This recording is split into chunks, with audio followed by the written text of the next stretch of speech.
Cherchez vous-même la solution avant de regarder la correction. Bonne vidéo. Dans cet exercice, il s'agit de déterminer les positions relatives entre deux plans.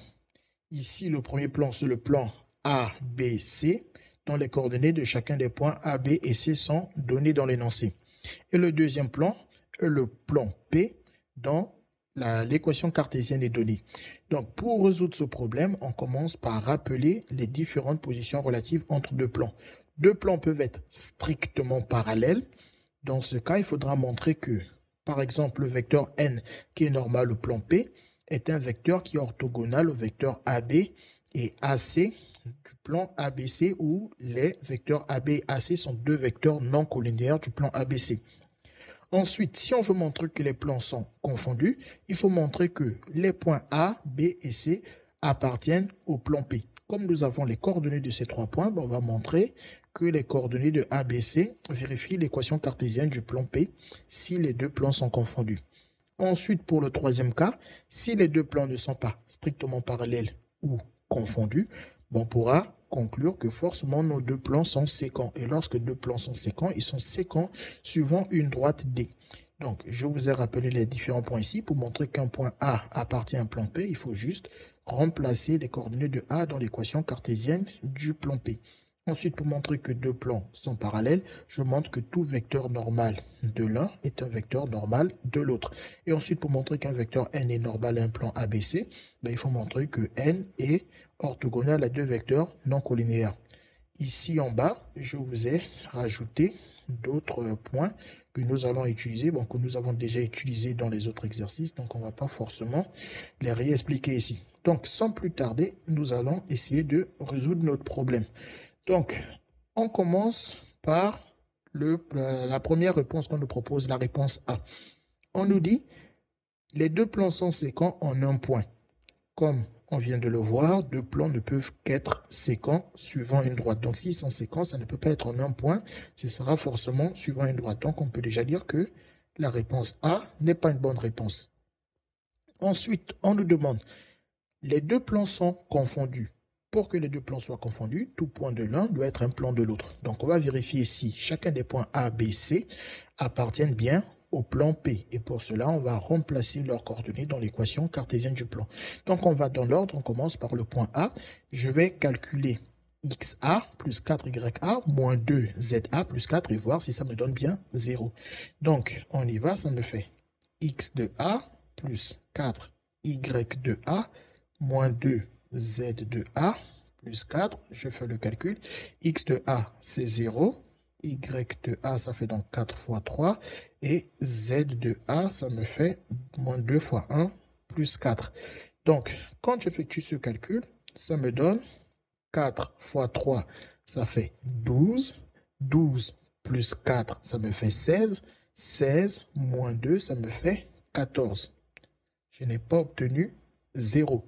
Donc, on peut déjà dire que le point A n'appartient pas au plan P et donc, par conséquent, les deux plans ne peuvent pas être confondus.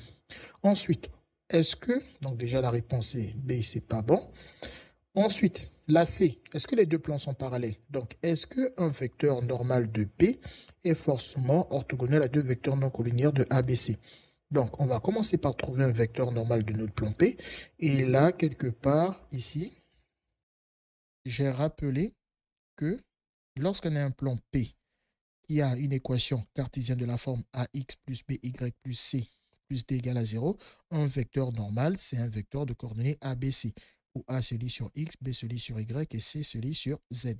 Donc ici, je vais lire les coordonnées d'un vecteur normal AP. Donc ici, j'ai X tout seul, ça veut dire 1X. Donc 1X, le A vaut 1. Et ensuite, 4Y, donc le B vaut 4. Et moins 2Z, donc le C vaut moins 2. Une fois que j'ai ça, maintenant, je dois calculer le produit scalaire de mon vecteur n, par exemple, avec le vecteur AB. Donc, il me faut déjà les coordonnées du vecteur AB. Donc, j'écris d'abord les coordonnées de B, moins 2, 1, 3, moins les coordonnées de A, 0, 3, 1. Voilà, je calcule les coordonnées du vecteur AB, moins 2, moins 2, 2.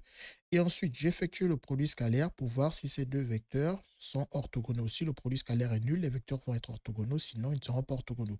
Donc, le produit scalaire, c'est la somme du produit des abscisses et du produit des ordonnées et du produit des côtes. Donc, je commence par multiplier les abscisses 1 fois moins 2.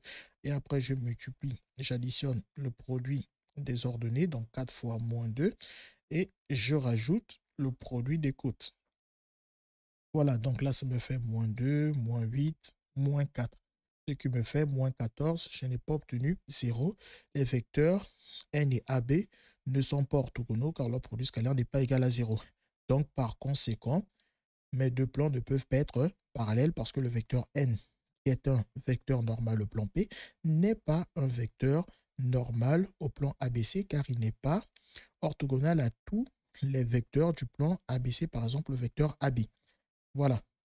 Donc, il ne me reste plus, alors si j'élimine la réponse C, il ne me reste plus que la réponse D. Les deux plans ne sont ni strictement parallèles, ni parallèles confondus. Mes deux plans sont alors forcément séquents. Donc, par élimination de cas, la réponse D est la bonne réponse.